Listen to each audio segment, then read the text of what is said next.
Dear students, in the previous video we discussed about the indicated thermal efficiency, and in this video we will be discussing about the other efficiencies like brake thermal efficiency.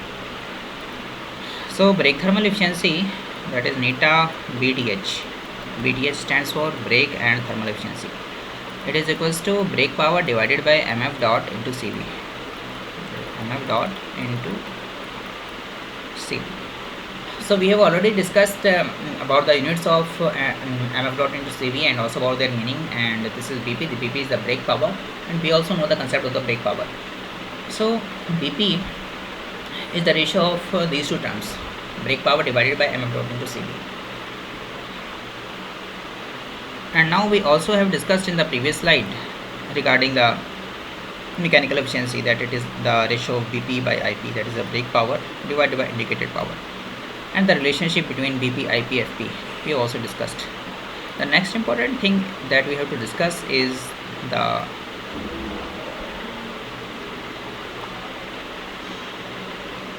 this is the total energy content of the fuel, and this energy content, when we subtract the radiation losses as well as exhaust losses from this energy content, we are left with the IP, that is the indicated power.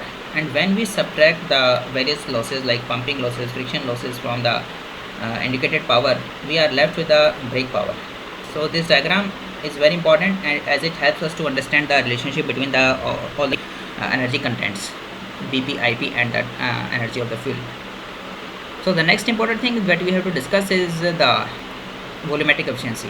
Volumetric efficiency, it is the ratio of, it is mathematically calculated the ratio of the volume of the air taken inside during the suction stroke to the swept volume.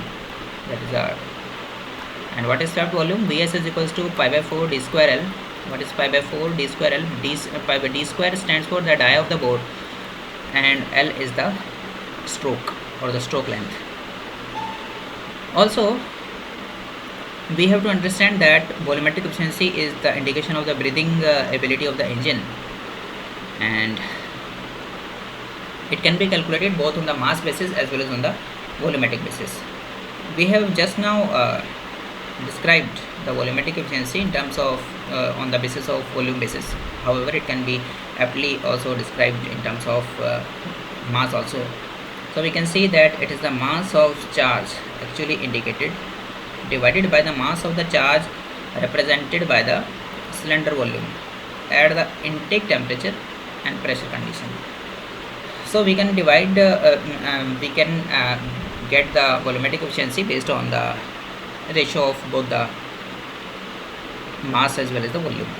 However, when we are dealing with the petrol engines, we generally say, instead of the volume of the air, we say it is volume of the air and fuel mixture, air plus fuel mixture, and divided by the volume of the, that is the suction volume or the swept volume.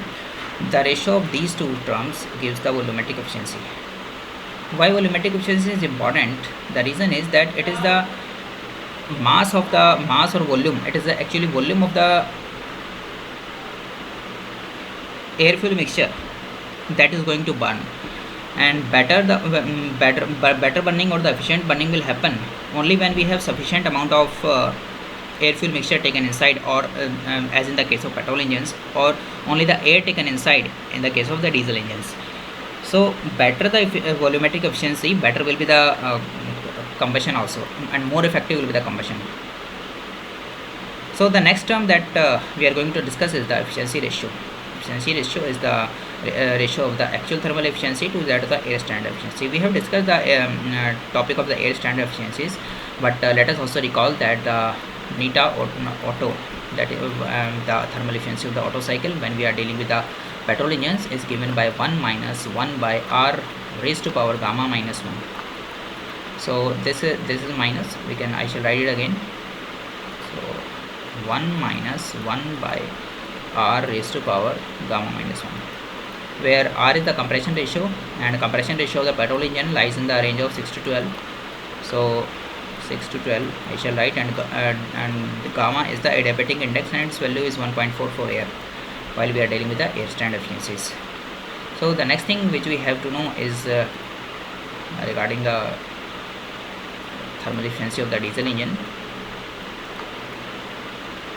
So this is equals to 1 minus 1 by r raised to power gamma minus 1 into 1 by gamma into, within bracket we write rho raised to power gamma minus 1 and divided by rho minus 1, where gamma, this gamma is the adiabatic index. All gammas are adiabatic index for air, 1.4 value is there. R is the compression ratio and rho is the cutoff ratio. This rho is the cutoff ratio for the diesel cycle.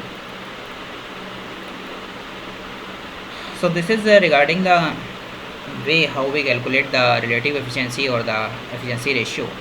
Now the next thing is the specific fuel consumption, SFC.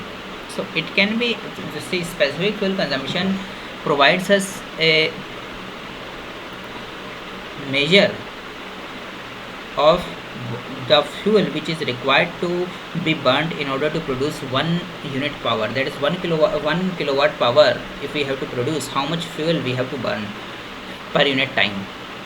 That is the meaning of the specific fuel consumption, and accordingly we have two types of the specific fuel consumption, that is brake specific fuel consumption, that is BSFC, or ISFC, indicated specific fuel consumption.